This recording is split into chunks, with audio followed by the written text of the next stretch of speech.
Bonjour, merci de nous rejoindre sur François.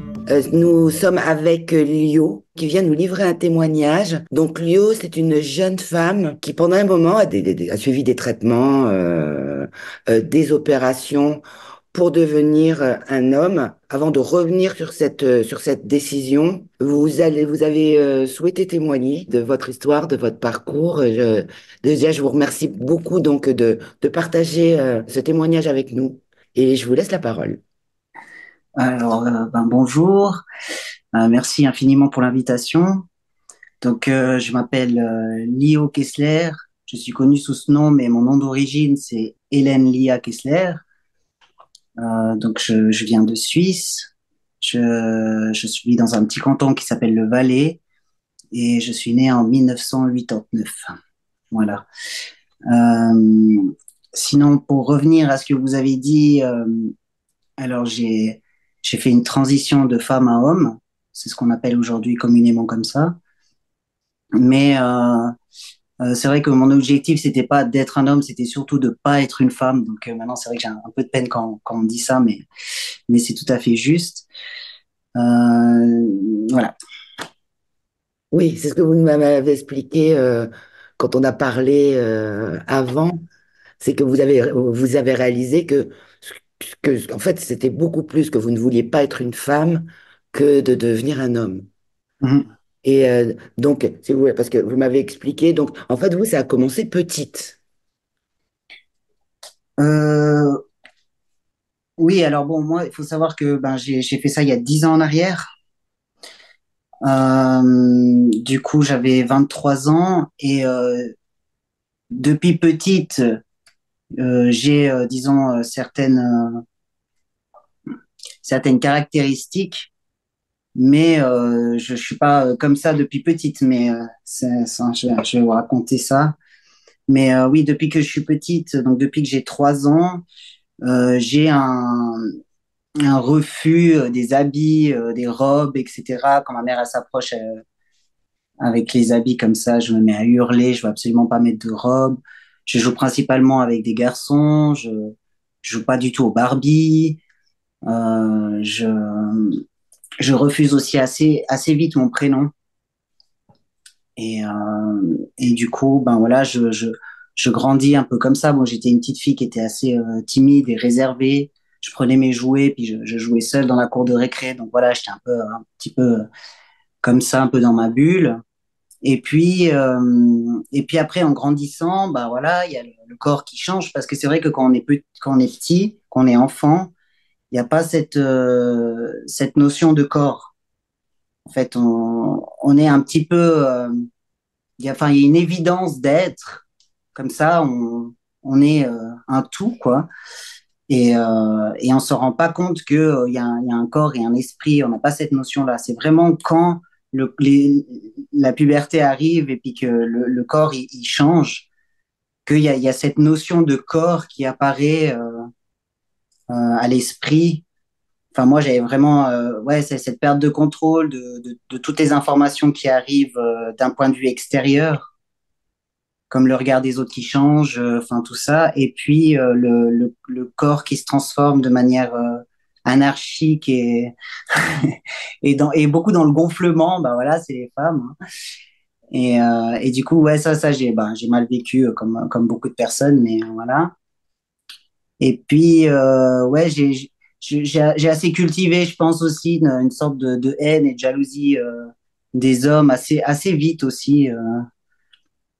Donc voilà, j'ai eu des petits copains, après j'ai eu des copines. Et puis une fois que j'ai eu des copines, vers l'âge de 14 ans, je me suis déclaré homosexuel. Et là, c'est vrai il y avait beaucoup de critiques des hommes sur les femmes. C'était aussi assez difficile à porter pendant ce temps-là. Et c'est vrai que ma haine des hommes, elle a aussi beaucoup augmenté à cette époque.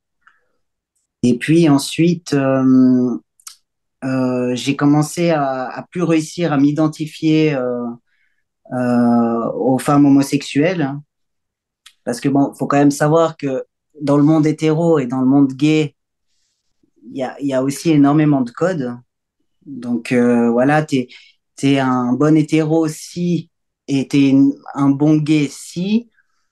Donc voilà, il y a aussi des filles qui aiment que les filles masculines ou que les filles féminines. Il y a des garçons qui aiment que les garçons masculins ou que les garçons féminins. Enfin voilà, il y a aussi un tas de codes dans ces communautés. Et puis bah, je me retrouvais plus là-dedans, quoi. En fait, il y a beaucoup de stéréotypes, c'est ça que vous êtes en train de dire. Il y a beaucoup de stéréotypes, ouais, autant chez les hétéros que chez les homosexuels, ouais. Ouais. Et du coup, on est enfin, tu es lesbienne si, et si tu rentres dans certaines catégories aussi, quoi. Donc, Bah, tu es lesbienne si tu es, je veux dire, si t'es attiré sexuellement par les femmes, non? oui, si tu es attiré sexuellement par les femmes, mais après, il y a aussi tout un code de vestimentaire, de gestes, de langage, de plein de choses, quoi. Donc, il y a Ouais. aussi une culture qui est autour de l'homosexualité. Comme autour de l'hétérosexualité, il y a aussi une culture de code, de façon de regarder, de façon d'être en posture. Tout ça, c'est des codes. C'est paradoxal parce que vous dites, donc j'ai très vite développé une haine des hommes et une jalousie, mais en même temps, vous dites que vous jouiez principalement avec des garçons. Oui, alors plus petit. Après, c'est vrai que, enfin, petite, je jouais principalement avec des garçons. Mais comme je vous dis, petit, on n'a pas on n'a pas trop de notion de l'autre, de notion de soi. On a moins ça. C'est vraiment plus avec l'adolescence que ça se développe. Donc, La notion de corps, par exemple. donc, Moi j'ai eu vraiment l'impression que la notion de corps, elle venait s'ajouter à mon esprit comme une nouvelle variable qui n'existait pas avant, quoi. donc, vous commencez à vous sentir mal aussi, donc comme lesbienne, enfin avec vis-à-vis des codes ou des stéréotypes ou... Ouais, en tout cas, au bout d'un moment, j'arrive plus à m'identifier aux femmes. Je sens plus ce sentiment d'appartenance. J'arrive plus à m'identifier aux lesbiennes. Donc, je commence de plus en plus à m'éloigner de ça. En même temps, c'est vrai que je sors avec certains types de filles qui sont relativement féminines, etc. Et plus je définis les femmes comme étant, enfin, plus je dis ça, c'est une femme, et plus je m'éloigne, j'ai l'impression de m'éloigner de ça parce que j'arrive plus à m'identifier à ça. Donc, plus je sors avec des filles qui sont très féminines, des femmes que je prétends être des femmes, et ben plus j'arrive pas à m'identifier à ça et plus je m'éloigne de cette représentation-là, quoi. Oui, Et puis c'est vrai que moi, j'ai toujours, disons que qu'on peut dire qu'en règle générale, je ressemblais plus à un garçon. En fait, plus de, j'étais plus catégorisé en tant que garçon, autant dans mes envies, dans mon comportement, dans mon caractère. C'est que j'avais rien d'une fille. Donc, ce qui semblait être le plus proche de moi, c'était plutôt être un garçon, quoi. Bon, oui. aussi parce qu'il faut savoir que ben moi je suis né en 89, donc quand j'étais ado, on n'avait vraiment pas du tout de modèle, quoi, à part Rihanna, Beyoncé, et puis ces filles, voilà, qu'on voit à la télé, ces chanteuses, des modèles de femmes, on en avait pas, quoi. À part des filles très sexualisées qui sont au pouvoir, mais très sexualisées quand même. Enfin, c'est assez spécial, mais on n'avait pas je trouve qu'on n'avait pas de modèle de femme, quoi. Et donc, voilà, et donc, après, comment vous arrivez donc à vous dire, je ne suis pas une femme? Et qu'est-ce qui se passe? Quelle est la suite des événements, si vous voulez, l'enchaînement, comment il s'est fait? Alors, entre le fait que j'arrive plus à m'identifier, que je ressemble plus à un homme parce que j'ai l'air dans le comportement et caractère, d'être plus de ce côté-là, et qu'en plus de ça, je cultive depuis l'adolescence une haine de mon corps, quoi, un rejet de soi, quoi. Donc, vraiment. en particulier les seins, quoi, évidemment, parce que c'est ce qui se voit et, et au contact des autres, c'est ce qui est facilement, c'est ce qui est facilement effleurable ou touchable. Enfin, c'est vraiment une partie qui est en soi gênante parce que c'est voilà, puis c'est extrêmement sexualisé aussi les seins. Donc moi c'était vraiment une catastrophe au niveau des seins, donc j'ai commencé à les cacher au début. Après j'ai commencé à mettre des soutiens-gorge de sport très serrés. Et puis après j'ai fini carrément par les scotcher sur les côtés pour pouvoir avoir un torse vraiment très plat. Euh, et puis c'est entre ces choses-là que ben, j'ai découvert la communauté trans qui était accolée à la communauté gay, quoi. Donc il m'a fallu juste passer le pied de l'autre côté de la porte et j'étais dans la communauté gay, trans. Donc voilà comment j'ai passé de l'autre côté. Mhm. Après, ben, j'ai rencontré des gens qui avaient déjà transitionné. Donc, donc évidemment, quand j'arrive plus à m'identifier aux femmes, eh ben, je commence aussi, moi, à transformer le discours envers moi-même. Donc, je commence à dire, ben, je suis ni l'un ni l'autre. Je, je suis autre chose. Je suis pas un homme, je suis pas une femme, je suis autre chose.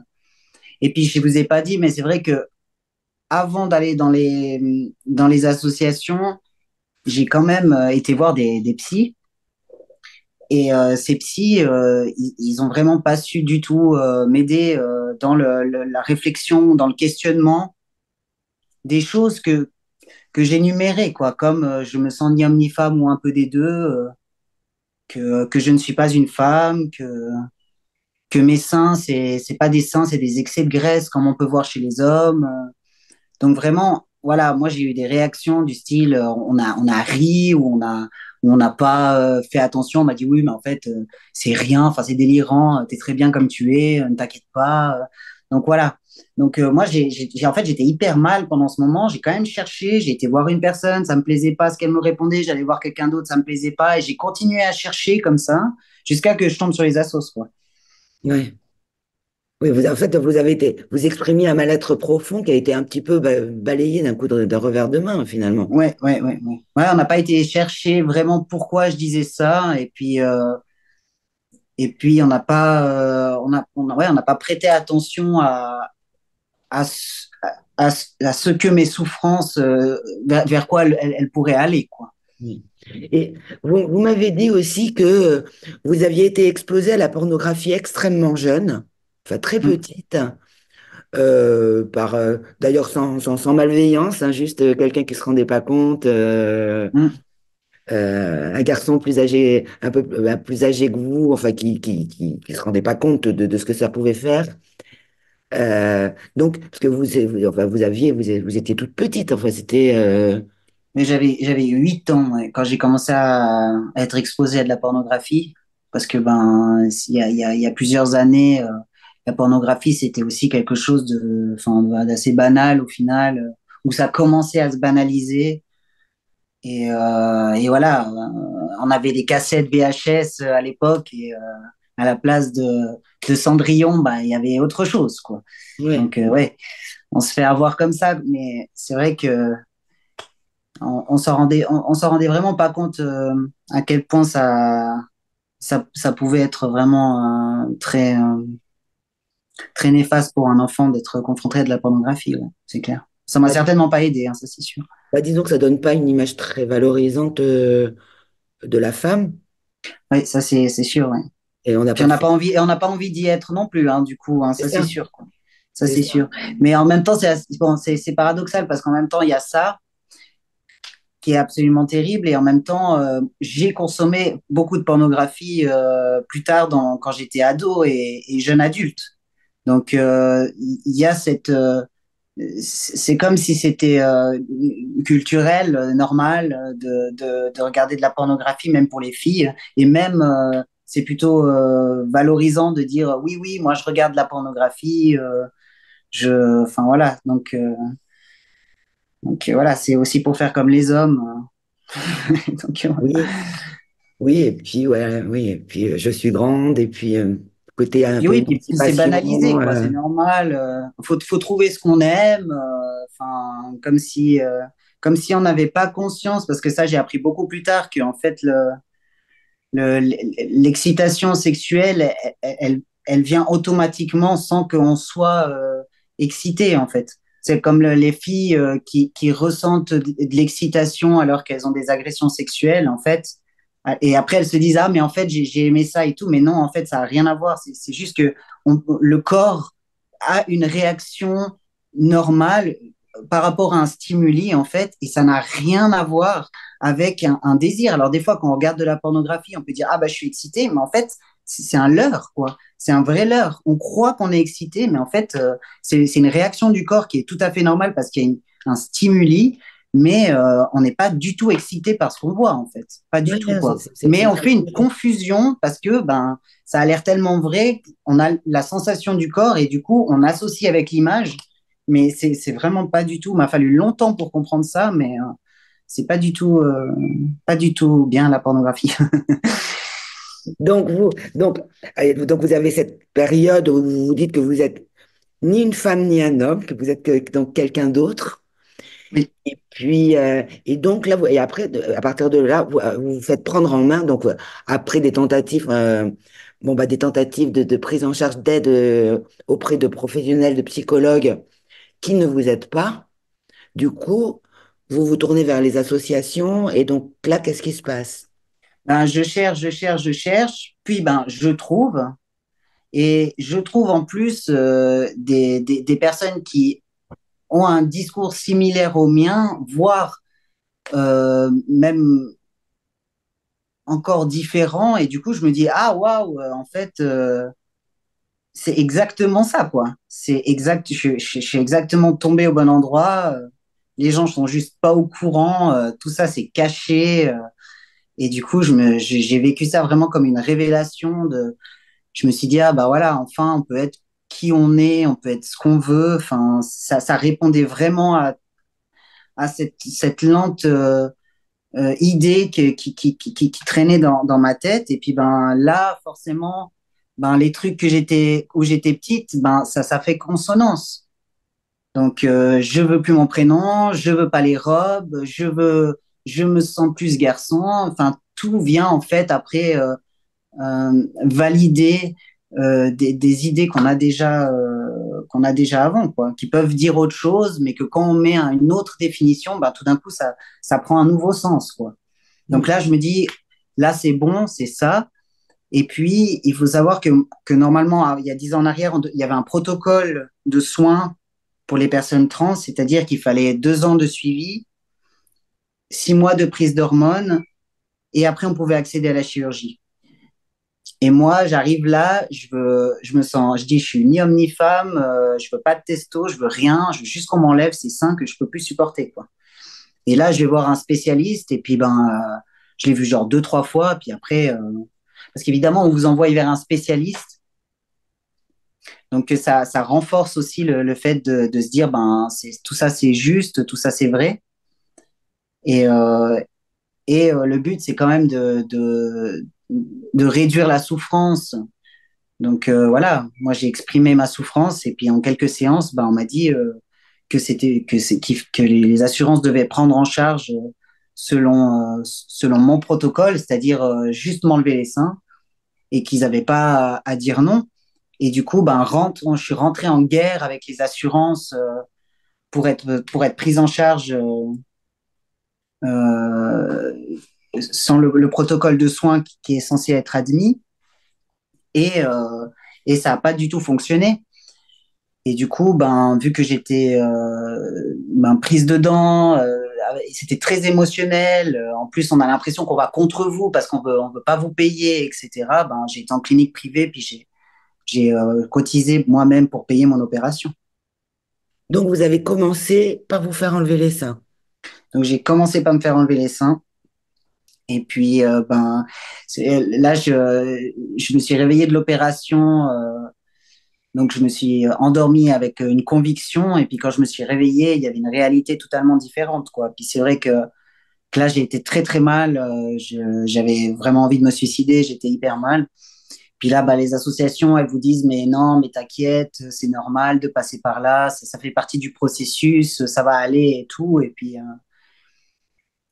puis, ben, ça a été plusieurs mois très compliqués jusqu'à que ben, il faut que le cerveau trouve des solutions pour pouvoir apaiser le mal-être et puis trouver un sens pour apaiser le mal-être. Et du coup, je me suis dit, non, mais en fait, j'avais pas bien compris, mais en fait, je suis trans et il faut que je commence les hormones. Je peux pas rester comme ça. Enfin, j'étais maintenant une femme sans sein, c'était vraiment bizarre.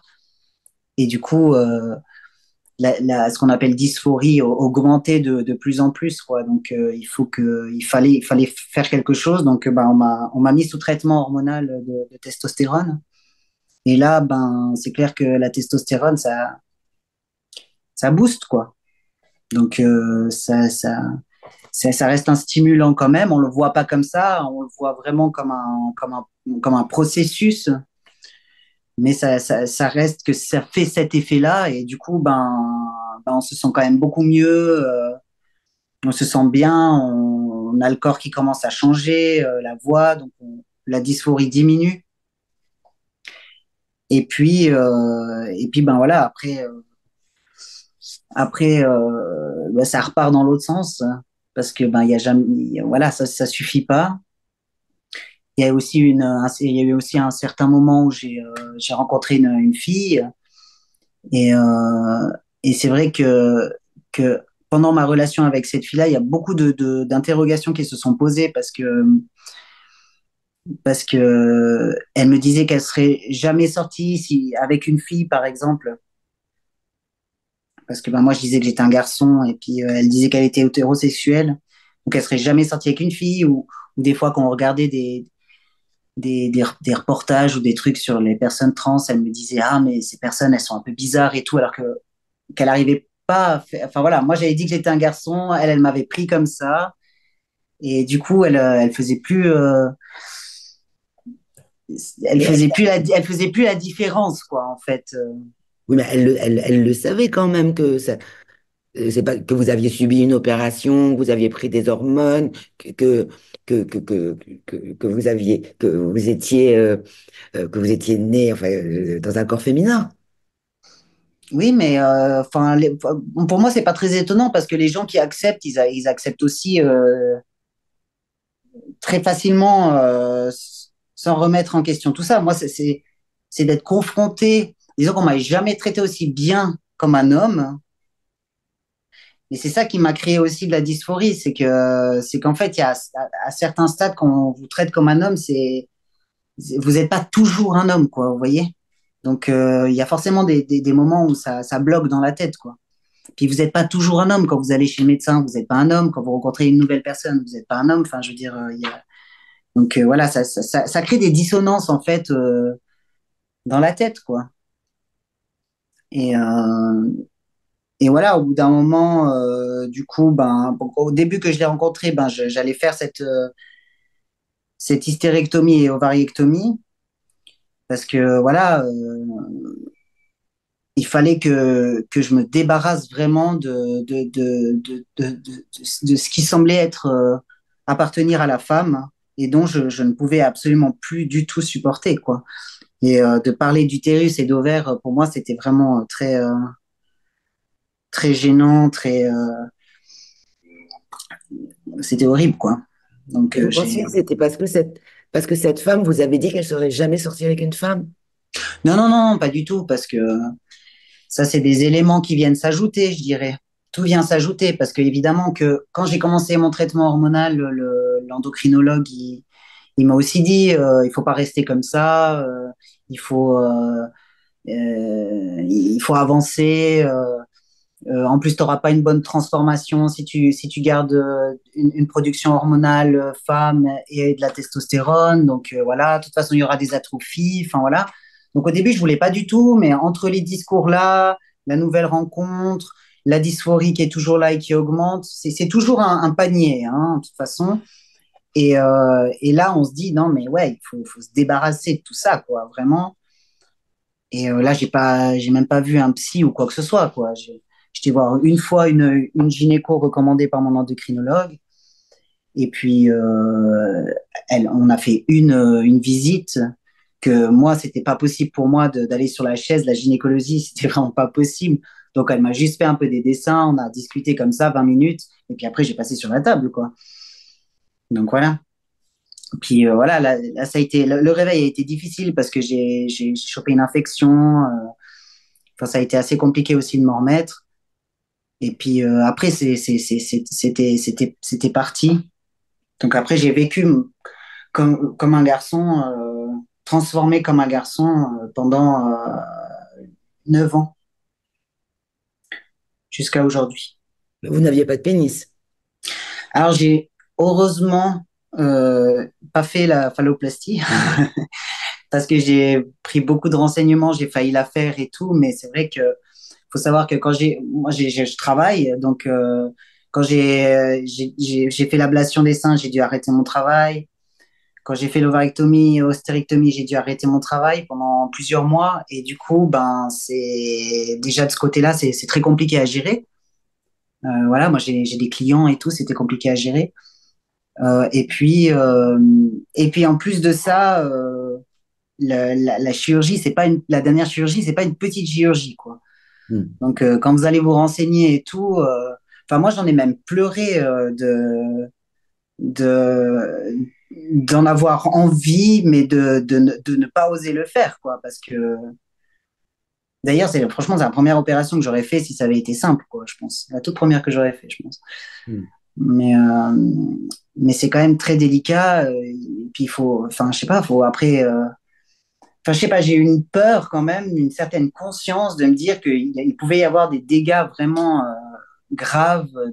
Après, comment on fait pour uriner, d'infection, de vrais problèmes. Et je crois que ça.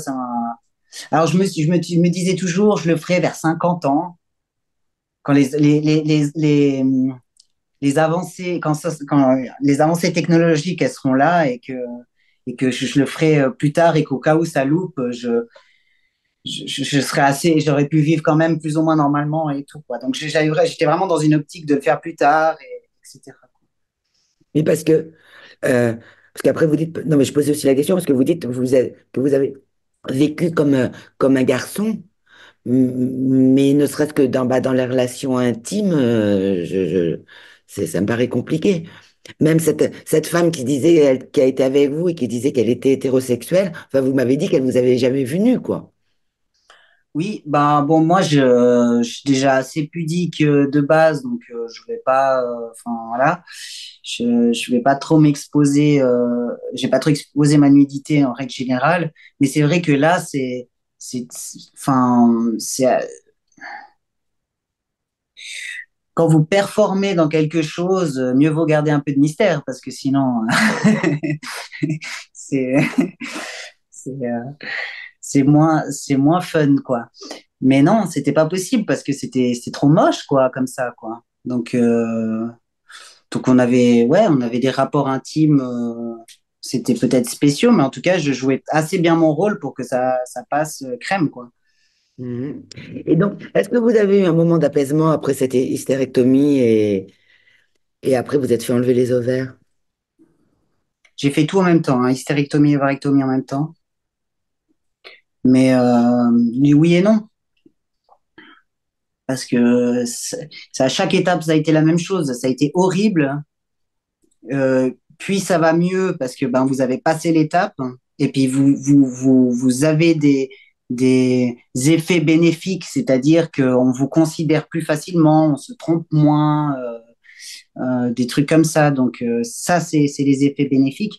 Mais après, effectivement, ben, dans les relations, les autres personnes qui vous connaissez d'avant, enfin après vous sélectionnez beaucoup votre famille, enfin c'est pas facile pour eux non plus, quoi, de devoir tout changer les prénoms, tout changer les pronoms. Enfin voilà, d'autres acceptent plus facilement, d'autres acceptent moins. Donc voilà. Et vous me dites que pendant un moment, vous avez été militante d'ailleurs, vous. Enfin, vous encouragez aussi les autres à faire comme vous. Oui, bien sûr, ouais, bien sûr. Ben, c'est sûr que une fois qu'on a découvert ce qu'on est, c'est plus favorisant d'avoir des personnes que vous rencontrez qui sont comme vous, parce que ça va faire que vous vous dites, ben oui, j'existe, c'est bien ça. S'il y a d'autres qui existent, j'existe aussi, quoi. Et puis aussi de construire des récits autour de ça pour justifier ce qu'on est, quoi, ce qui est tout à fait normal, quoi. Donc voilà, si on est comme ça pendant l'enfance, c'est que euh, les hommes, les femmes, c'est plutôt un spectre. Donc voilà, il faut vraiment trouver aussi des récits pour pouvoir justifier ce qu'on est et ce qu'on nous fait aussi, quoi. Oui, ce que vous vous faites faire. Quand est-ce que la bascule se fait que vous vous dites, non, mais en fait, je suis une femme et je vais m'assumer comme telle, quoi. Bon, alors, j'ai eu beaucoup de conflits dans ma relation, justement à cause de ce que je vous ai expliqué, que on me considère d'une certaine manière, puis qu'il y a des moments, ça colle pas. Euh, il y a aussi des discours émergents. Ça, c'est les discours émergents aussi, quoi.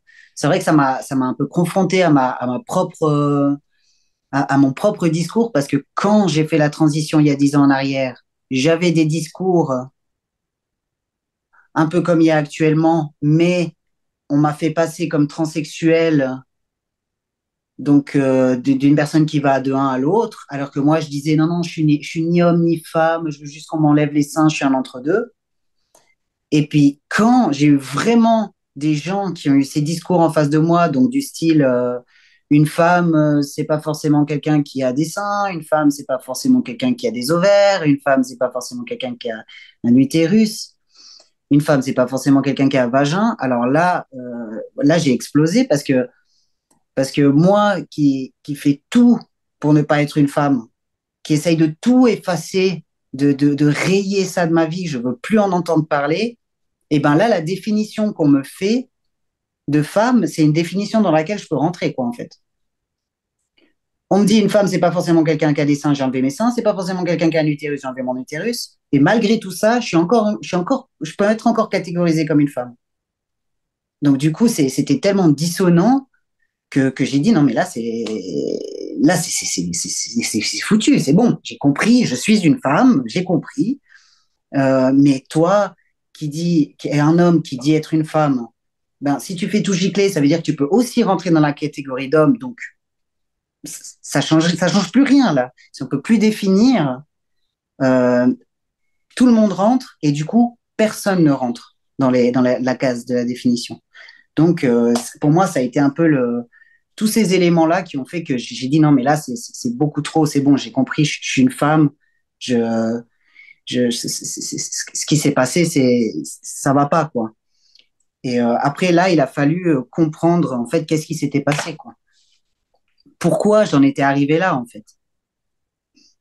Et donc, les conclusions, parce que c'est pareil, quand on a parlé, enfin, vous avez beaucoup réfléchi, vous avez vu énormément de choses, vous avez lu beaucoup, enfin, vous êtes vraiment renseigné, donc vous avez énormément réfléchi, et donc les conclusions auxquelles vous en êtes arrivé. Ben déjà, ce que je me suis rendu compte, c'est qu'il y avait un gros paradoxe dans l'histoire, c'est que il y avait deux visions qui s'affrontaient. C'est que d'un côté, il y a des gens qui pensent que l'être trans, il existe fondamentalement, qu'il existe depuis toujours qu'il a toujours existé dans l'histoire, dans l'histoire, dans l'évolution de nos sociétés, que de ce fait-là, il y a des enfants qui sont comme ça, et que du coup, il faut prendre en charge ces personnes vulnérables parce qu'elles sont en grande souffrance et qu'elles ont un taux de suicide très élevé. Et de l'autre côté, moi, ce que je pense aujourd'hui, c'est qu'en fait, l'être trans n'existe que dans une construction psychologique, dans une représentation psychologique, et en plus que de cette manière en Occident, que je pense qu'il faut soigner ces personnes sous la base de la souffrance qui s'appelle dysphorie, et que du coup, il faut pas traiter de manière invasive et irréversible parce qu'en fait, on traite des personnes qui sont dans une forme de délire. D'ailleurs, maintenant, j'ai plus l'habitude de dire de dire que je n'étais pas trans, mais que j'étais en transe. C'est vraiment très différent, quoi. Et du coup, je pense que aussi le suicide est omniprésent quand il y a du mal-être, sans qu'on puisse identifier où est la source. Vous voyez ce que je veux dire? Oui, je vois ce que vous voulez dire. Donc voilà, donc ce qui est important aussi, c'est de bien distinguer la dysphorie, moi j'appelle pas ça dysphorie de genre, mais la dysphorie de la transidentité. Parce que la dysphorie, c'est un symptôme, c'est pas un diagnostic, c'est un symptôme. Et la transidentité, c'est une construction psychologique et culturelle. Donc ces deux choses sont totalement différentes. Et puis la dysphorie, d'abord c'est un symptôme, et en plus de ça, elle peut se retrouver dans énormément de maladies ou de troubles psy. Et puis la dysphorie, elle peut être traitée de différentes manières. C'est-à-dire que bah, moi, bon là maintenant, ils ont retiré du cadre de la psychiatrie, mais à l'époque, déjà c'était sous le cadre de la psychiatrie, mais à l'époque aussi, on peut dire que ben, les personnes qui avaient des troubles psy, on les traitait, on les prenait en charge d'une manière qui était très invasive et très brutale. On les jetait dans l'eau froide, on leur faisait des chocs électriques, on leur coupait des bouts de cerveau. Enfin, c'était hyper violent. Et je veux dire, aujourd'hui, comme on traite les personnes avec des troubles psychiatriques, ben, c'est par médicament, on peut toujours remettre ça en question, évidemment. Maintenant, c'est remis même en question, on fait plus de thérapie cognitive. Mais le truc où ça n'a pas changé, c'est quand même dans ce domaine-là, quoi. Je veux dire, dans tous les autres domaines, si on a changé les méthodes invasives, sauf pour la dysphorie qu'on appelle dysphorie transsexualisme. Enfin, on colle ces deux choses-là ensemble. Mm. Et je pense que ça, c'est une grosse erreur, quoi. Parce qu'en même temps, même si c'est un trouble psy, on peut tout à fait remettre en question la manière dont on traite, dont on choisit le traitement pour ces personnes, quoi. Parce que même si aujourd'hui on peut dire, bah ok, t'es trans, bah ok, mais pourquoi on opère en fait? Pourquoi on fait de la chirurgie, quoi, irréversible sur des organes sains? Enfin, je veux dire, on est quand même dans un pays développé, c'est quand même assez dingue, quoi. Oui, parce que vous m'avez dit aussi, avant et au téléphone, vous m'avez dit, aujourd'hui, je suis très fière d'être une femme. Oui, j'ai mis 34 ans à le dire, mais aujourd'hui, je peux le dire, je suis hyper fier d'être une femme, ouais. Ça, je me suis détestée toute ma vie, j'ai vraiment détesté le fait de... Ouais, j'ai pas su être une femme, quoi. Et je suis hyper fier d'être une femme, et en plus, j'aime les autres femmes aussi, parce que je me suis aussi rendu compte dans cette histoire que ben, plus je crée une différence avec les femmes alors qu'on est la même chose, plus je réduisais la femme à certains aspects, en fait. C'est clair que si on est deux femmes et que je crée une différence entre nous deux, eh ben, je vais mettre sur vous des choses qui sont forcément des stéréotypes parce qu'il va falloir construire une différence entre nous deux alors qu'il n'y en a pas. Vous voyez ce que je veux dire? Et alors, vous m'avez dit aussi, en fait, que donc, vous témoignez pour que ça serve aux autres. Alors, je vais témoigner parce que s'il y a des personnes qui ont vécu la même chose que moi ou s'il y a des personnes qui sont concernées par ce sujet, si elles se retrouvent avec ce que je dis, ben ça sera vraiment déjà ça. Et puis, je témoigne aussi pour que les personnes, elles prennent le courage de parler ou de s'affirmer si elles sont contre ce qui se passe, sans avoir peur de dire ah mais peut-être que je fais une erreur d'aller contre ces personnes parce elles sont minoritaires ou elles sont en souffrance, etc. Mais actuellement, moi, je pense d'être le plus bas de la minorité chez nous. Et je veux dire, les gens s'en moquent pas mal de mon histoire. Je veux dire, il faut qu'on puisse en parler quand même, quoi, parce que pas on soit réduit à ce qu'ils nous appellent. Ils nous appellent les détransitionneurs maintenant. Moi, je suis pas du tout d'accord avec ce terme.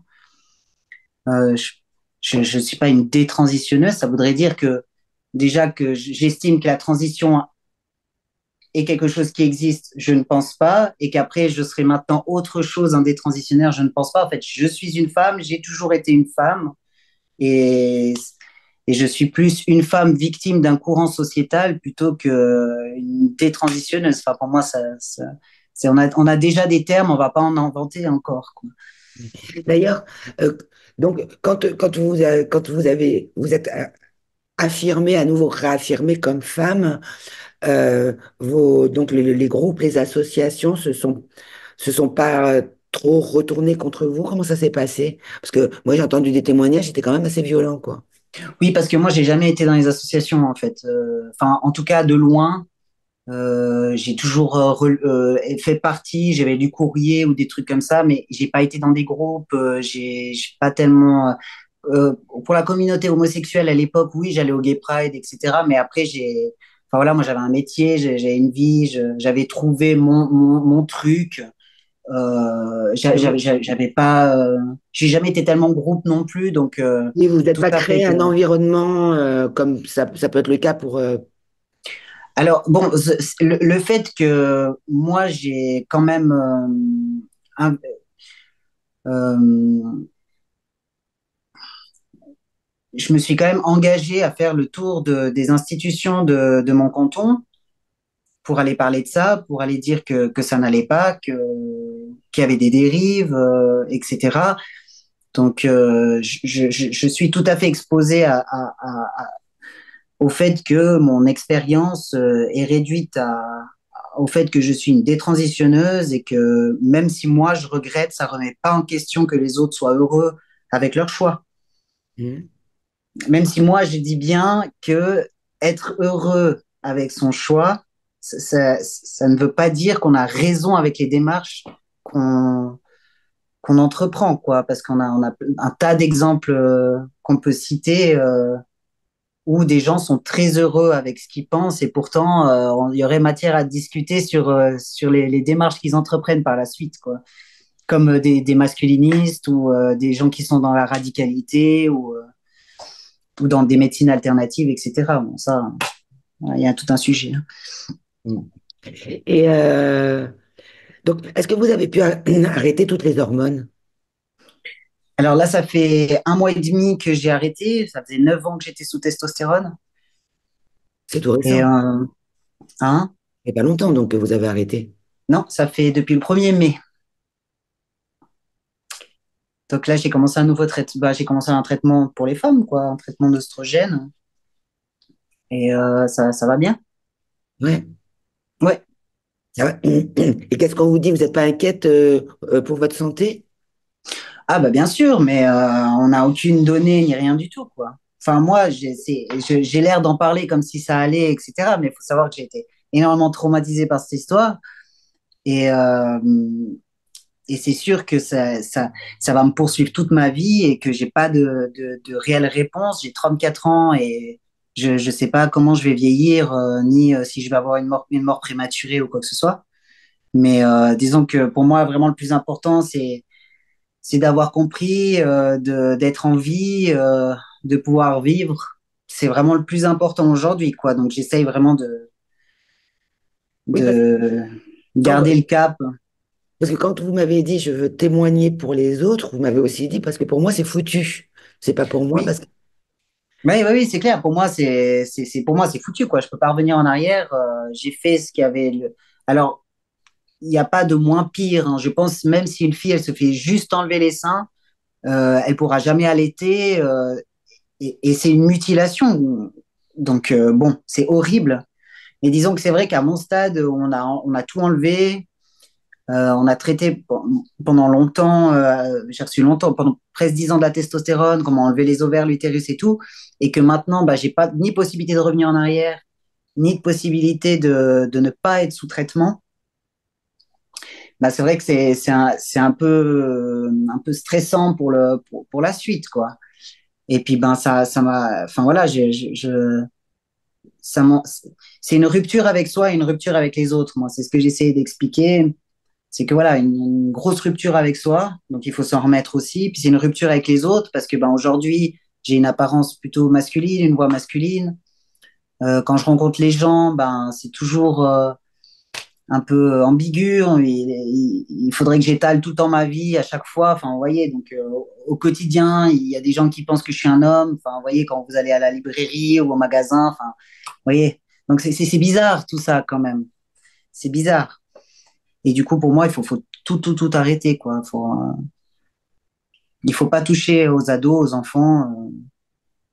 Oui, même si, alors c'est pareil, alors juste avant, vous m'expliquiez, donc on parlait justement des enfants, et vous disiez, bon, voilà, on parle maintenant du problème parce qu'on a touché aux enfants, mais en fait, enfin, ça ne, quelque part, ça valide, enfin, ça devrait être interdit pour tout le monde, en fait, en gros, c'était, Oui, parce que en fait, c'est une représentation psychologique. Donc, quand les adultes ils disent qu'en fait ils sont comme ça depuis toujours. Moi aussi, hein, j'ai fini par dire que j'étais comme ça depuis que j'étais enfant parce que je refusais les Roms, machin, que j'avais ces sensations depuis jeune. En fait, si des adultes disent qu'ils sont comme ça depuis qu'ils sont enfants, qu'on laisse les récits qui sont construits autour de ça tels qu'ils sont, donc genre je suis une femme parce que je ressens être une femme ou ce genre de choses, ben ça valide pour les enfants, évidemment. Ça valide pour les enfants. C'est-à-dire que si on accepte qu'il y a des adultes qui ont des revendications, des récits qui disent qu'ils sont nés comme ça, eh ben forcément, il y a des enfants comme ça, quoi. hmm, Donc, pourquoi on ne traiterait pas les enfants parce que c'est dangereux. Oui, bien sûr, mais pour moi, il y a ni, on ne naît pas trans, il n'y a pas d'enfant trans. Donc, tout ça, voilà, après les adultes, vu qu'on considère qu'on est dans une société où il y a une industrie des modifications corporelles, hein, je veux dire, la modification corporelle, voilà, c'est assez banalisé. La question qu'on pourrait se poser, c'est est-ce qu'il ne faut pas alors psychiatriser la chirurgie esthétique, rien que déjà ça? Mais quand vous voyez que les femmes, elles se font mettre des seins facilement, gonfler les lèvres, enfin voilà, et que tout ça devient, donc on banalise la chirurgie et que ça devient des normes, et ben après, c'est- c'est- ça devient difficile, toujours plus difficile d'être une femme, quoi. Donc, Ouais. est-ce qu'il faudrait pas psychiatriser la chirurgie non plus? Mais dire que l'être trans, il existe de manière innée comme une femme et un homme est inné biologiquement, ça c'est une erreur. C'est faux. Et vous m'avez dit aussi, j'ai voulu comprendre pourquoi je m'étais fait avoir, comment je m'étais fait avoir. Et donc, est-ce que vous avez une réponse à ça? Pour vous, des choses qui sont saillantes, enfin, Et pour moi, je pense que je peux rentrer dans pas mal de définitions de troubles. Donc, je pense que je pourrais facilement être Asperger ou TDA ou HP ou je rentre schizophrène, borderline, trans. Donc, je rentre vraiment dans beaucoup de catégories, quoi, vraiment. Donc, je pense on pourrait se dire qu'on s'est trompé de diagnostic, certes. Mais moi, je pense sincèrement que la plus grosse maladie que j'ai, qui n'est pas une maladie, c'est d'être une femme, en fait. Vraiment, j'ai vraiment cette impression-là parce que je n'ai pas pu supporter. Donc, quand j'étais jeune et que l'adolescence, elle a commencé, que, en fait, on appelle ça une dysphorie pubertaire, ça, c'est très connu, en fait, hein. Et en fait, j'ai pas supporté que mon corps change, que je sois sexualisé, que le regard des autres change sur moi. J'ai pas supporté tout ce qui était attrait et difficile pour les femmes, les règles. Et puis j'ai remarqué aussi que quand on parlait de toutes ces choses des femmes, souvent on avait des grimaces de dégoût ou de ricanement quand on parlait de ça. Et moi, ça m'a... Voilà. En plus des modèles qu'on n'a pas, en plus des discours qu'on m'a laissé émettre et qu'on m'a laissé intégrer, ben, Voilà, quoi. Mais après, évidemment, il y a plein, il y a beaucoup d'origines, hein. Il y a énormément d'origines. Mais moi, la première origine, pour moi, c'est d'être une femme dans cette société. La difficulté d'être une femme dans cette société. Oui, Ouais. c'est encore très difficile aujourd'hui d'être une fille. Enfin, même si j'ai assez facilement envie de dire que même si on refilerait le maquillage et les jupes aux hommes, ça ne changerait pas que les femmes sont plus discriminées. Et puis même si on essaye de lutter contre ce qu'on appelle les stéréotypes, aujourd'hui, quand on va dans les magasins, il y a toujours les vêtements pour les filles, les vêtements pour les garçons, les jouets pour les filles, les jouets pour les garçons. Donc il y a une volonté ou une force, en tout cas, de l'industrie, de l'économie de marché, en tout cas, pour garder ça de manière le plus efficace possible, quoi. On voit bien, comme on disait la dernière fois, il y a des crèmes pour les filles pour ne pas vieillir la journée, pour maigrir la nuit. Oui, on va mettre des crèmes pour les rides pour les hommes, mais parce que ça va augmenter une part de marché. Mais en même temps, pourquoi on ne ferait pas une crème pour les rides, simplement, en fait. C'est vrai. Et puis, c'est très trompeur parce qu'il y a il y a des réelles différences entre les hommes et les femmes, et il y a des fausses différences entre les hommes et les femmes. Et il faut tout démêler, en fait, parce que c'est confondu. Il y a des vraies différences. Par exemple, la femme, elle a un plus petit cerveau que les hommes. C'est vrai. Mais l'intelligence n'a rien à voir là-dedans. Pourtant, on a pendant longtemps cru que la taille du cerveau faisait. Vous voyez? Donc, il y a des choses vraies, des choses fausses. Il faut un peu tout remettre dans le bon ordre. Et est-ce que vous avez envisagé quand même d'aller en justice? Oui, alors pour moi aujourd'hui, c'est extrêmement important, comme je vous disais, de ne pas être une détransitionneuse, mais d'être reconnue comme victime et comme une femme victime. Ça, pour moi, c'est vraiment très, très important. Et j'encourage vraiment les personnes à aller déposer des plaintes, à s'engager dans des procédures, parce il y a vraiment que par ce levier-là que les choses pourront changer vraiment, hein.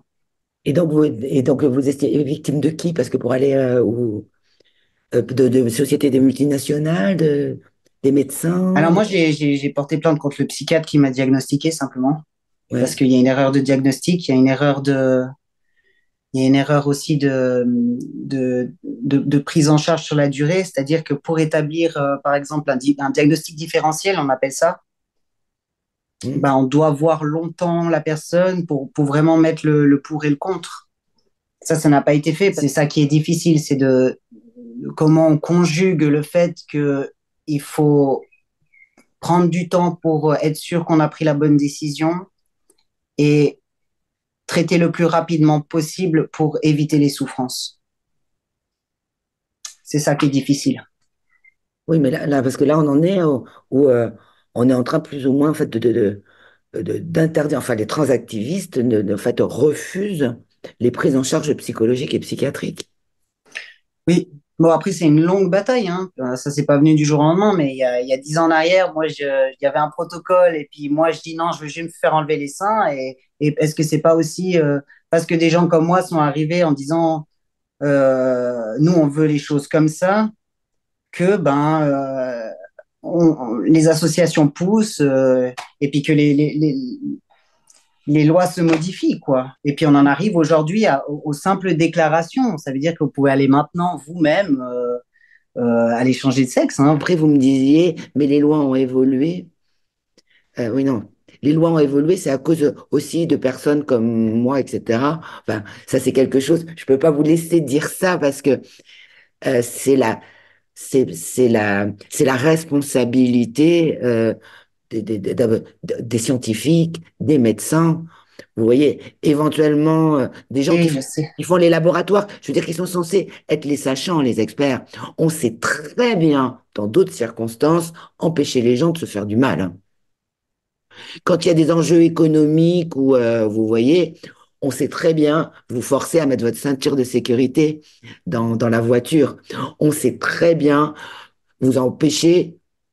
de prendre certains médicaments. Il y a certains médicaments qu'on ne peut avoir que sur ordonnance parce qu'ils sont trop dangereux. Ce que je veux dire par là, c'est que Et je comprends. les personnes, Mais on peut pas s'empêcher de culpabiliser, hein. Déjà, quand on voit ce qui se passe aux enfants, on sait qu'on a participé à ça, on sait qu'on a induit, enfin, qu'on a convaincu sa famille, ses amis, qu'on a hurlé sur la société, enfin voilà, on peut pas s'empêcher de culpabiliser quand on voit ce qui se passe, de se dire qu'on a participé à ça et qu'on se sent dépassé et qu'il faut absolument qu'on trouve des solutions pour pouvoir se dire au moins j'ai fait quelque chose parce que c'est horrible ce qui se passe actuellement, quoi. C'est très difficile de voir qu'on enlève des seins à des jeunes, qu'on enlève des glottes, qu'on enlève, enfin, je sais pas, c'est qu'on enlève des pommes d'Adam, enfin pas des glottes, mais des pommes d'Adam, je veux dire, parce que bah, c'est pour un homme, c'est trop visible. Alors mais oui, mais il n'empêche que c'est voilà, il y a des sachants, c'est leur responsabilité à eux. oui, c'est sûr que là, on ne sait pas comment on en est arrivé là, mais on en est quand même arrivé là, quoi. Donc oui, je veux bien croire que je sais que je suis pas du tout responsable dans le sens où je suis victime d'un mouvement sociétal, d'une construction psychologique et culturelle, D'une industrie. d'un lobbying, donc Oui. d'un groupe très puissant. Je sais tout ça, mais on culpabilise quand même, quoi, parce qu'on a participé, on a hurlé ses revendications, parce qu'on a été là-dedans, parce qu'on est aussi très frustré de s'être fait avoir, parce que voilà, faut vivre avec tout ça, mais je sais bien que je sais, mais c'est comme ça. Ouais, c'est-à-dire, je pense que ça va être un cheminement aussi. Il y a le moment où on sait, puis après, il y a le moment où on intègre et qu'on sait réellement, quoi. Oui, et puis aussi d'être reconnu. Donc c'est vrai que tant que j'ai pas une reconnaissance de mon pays, c'est aussi difficile. Comment ça, une reconnaissance de votre pays? Bah, une reconnaissance de mon pays, c'est-à-dire que tant que la procédure judiciaire n'a pas abouti et que j'ai pas eu une reconnaissance, eh ben, c'est vrai que pour l'instant, je ne suis que ce qu'on dit de moi, c'est-à-dire que les, les personnes trans disent que je suis une détransitionneuse, quoi. Oui, oui, vous avez besoin d'être Et du reconnu. coup, on modifie le discours, en fait, de ma propre expérience, quoi. Oui. Oui, je comprends. Oui, vous avez besoin d'être reconnu comme victime. D'ailleurs, je vous l'avais dit, c'est vrai que vous avez enfin, je vais témoigner, en fait, je vais témoigner pour les autres. Enfin, vous avez vraiment la réaction, le vocabulaire, donc là même ce besoin d'obtenir justice, vraiment des victimes, en fait, des victimes de crimes. Moi, les personnes que j'ai entendues, vous voyez, que je veux dire, que j'ai entendu parler comme ça, et j'en ai entendu beaucoup, ce sont des personnes qui ont survécu à des crimes.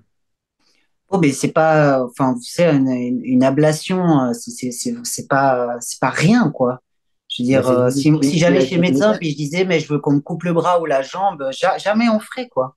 Jamais on ferait, quoi. Et c'est vrai que quand on est dans le truc, on se dit, ouais, c'est une torsoplastie, quoi. Donc on modifie le regard de ça et la manière de l'intégrer. Et quand vous passez d'une torsoplastie à une amputation des seins, je veux dire, c'est pas du tout c'est pas du tout la même optique, quoi. Donc c'est vraiment un choc, quoi. Ben oui, mais vous voyez, quand je vous dis, c'est de même, vous-même, vous le dites, les responsables, c'est les professionnels, puisque vous vous dites, j'aurais demandé à ce qu'on me coupe un bras, on ne l'aurait pas fait. Oui, c'est clair. Non, non, mais bien évidemment il y a des responsables et du coup, c'est comme dans toute procédure, quoi. Faut trouver les responsables. Il y a des responsables, il y a des victimes. Donc moi, ce statut-là, j'y tiens vraiment, quoi. Parce que pour l'instant, on fait que discréditer mon histoire en réinterprétant mon expérience en disant que je suis une détransitionneuse, quoi. Et là, c'est bien, il y a des responsables, il y a des coupables. Parce que c'est ça, il y a des Ça, coupables. ça, ça, oui. Écoutez, je vous remercie beaucoup. Est-ce que vous avez des choses à ajouter? Oui. Ce que je voulais dire, c'est que euh, pour bien montrer que c'est une construction psychologique, faut, comme je vous ai dit avant, on n'est pas toujours un homme. C'est-à-dire que quand on rencontre quelqu'un de nouveau, on n'est pas un homme. Quand on va chez le médecin et qu'on doit se mettre nu, on n'est pas un homme. Quand on sera mort et qu'on sera sur la table du médecin légiste, on ne sera pas un mort, on ne sera pas un homme. Et si on retrouve mes os et qu'on analyse mes os, je ne serai pas un homme. Donc les seuls moments où je suis un homme, en fait, c'est dans ma tête à des moments très très précis, quoi. Et je veux dire, est-ce que ça doit suffire à effacer tout le reste? Il faut vraiment se poser la question, quoi.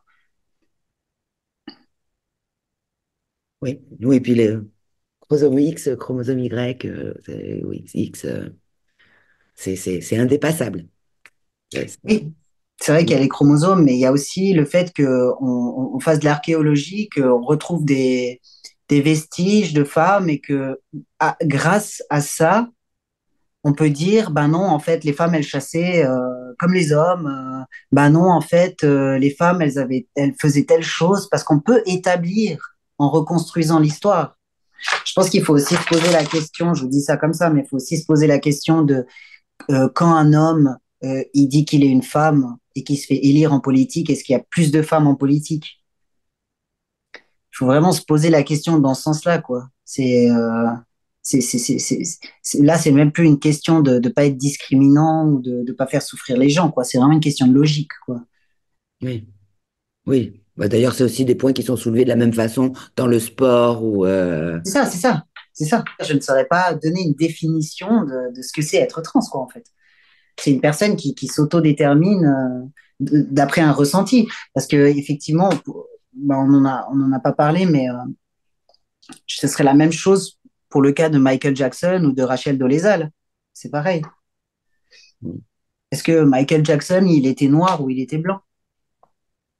Bah, il y a des gens qui vous diront, ben, s'il a la conviction profonde, qu'il a le ressenti et qu'il le souhaite, ben, il est blanc. C'est la même chose, hein. merci Lio. Ah, merci. Est-ce que vous avez dit tout ce que vous vouliez dire? Mais je crois bien, hein. Mais tant mieux. Donc, déjà, merci pour votre témoignage et pour votre courage, parce qu'il en faut beaucoup. Et merci donc de nous avoir suivis sur France Soir. Merci pour votre soutien et à bientôt.